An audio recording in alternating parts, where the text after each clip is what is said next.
Hey everyone, আসসালামু আলাইকুম। I hope you guys are doing well. আলহামদুলিল্লাহ আমরাও ভালো আছি। ভিডিওটি দেখেই নিশ্চয়ই বুঝতে পারছেন যে আজকে আপনাদের সাথে কোন রেসিপিটা শেয়ার করতে যাচ্ছি।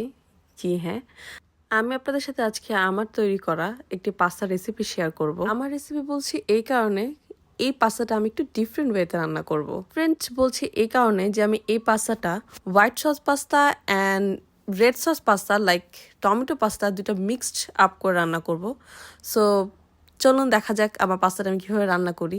শুরুতে আমি আমার পাস্তাগুলোকে বয়েলড করে নিচ্ছি প্রায় 9 মিনিট কি 10 মিনিটের মতো।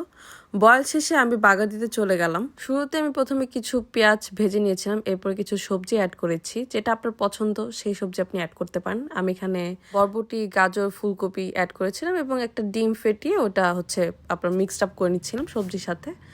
দেন আমি যেটা করবো এটাতে অ্যাড করবো হচ্ছে কিছুটা চিকেনটা আমার বয়েল করা ছিল, সো সেটা পিস পিস করে আমি অ্যাড করে দিলাম। এরপর কিছুক্ষণ একটু ফ্রাই করে নিব এটাকে। দেন হচ্ছে এটার মধ্যে একটু চিলি পাউডার অ্যাড করেছে এবং কিছুটা টমেটো ক্যাচাপ, দেখতেই পাচ্ছেন। কিছুটা টমেটো ক্যাচাপ অ্যাড করার পর এইটার সাথে আমি আরও একটা টমেটো ক্যাচাপ ইউজ করব। সেটা হচ্ছে আমার হাজব্যান্ড নিয়ে এসেছে এবং সেটা হচ্ছে সব রকমের মিক্সড আপ হার্বস দিয়ে এই টমেটো ক্যাচাপটা তৈরি করা। সো এখান থেকে আমি কিছুটা টমেটো ক্যাচাপ অ্যাড করে দিচ্ছি আমার ফ্রোজেন ভেজ এবং মাংসের সাথে। এবং যে মেন ইনগ্রিডিয়েন্টসটা হচ্ছে সেটা হচ্ছে পাস্তা সস, যেটা ছাড়া পাস্তাটা তৈরি করা অসম্পূর্ণ। এই পাস্তা সসটা আমার হাজব্যান্ড নিয়ে এসেছে। এটা হচ্ছে বেস্ট একটা পাস্তা সস। এটা দিলে হচ্ছে আপনার পুরো পাস্তাটা ক্রিমি একটা টেক্সচার আসে, আর হচ্ছে আপনাকে এক্সট্রা কোনো মিল্ক বা ক্রিম অ্যাড করতে হবে না।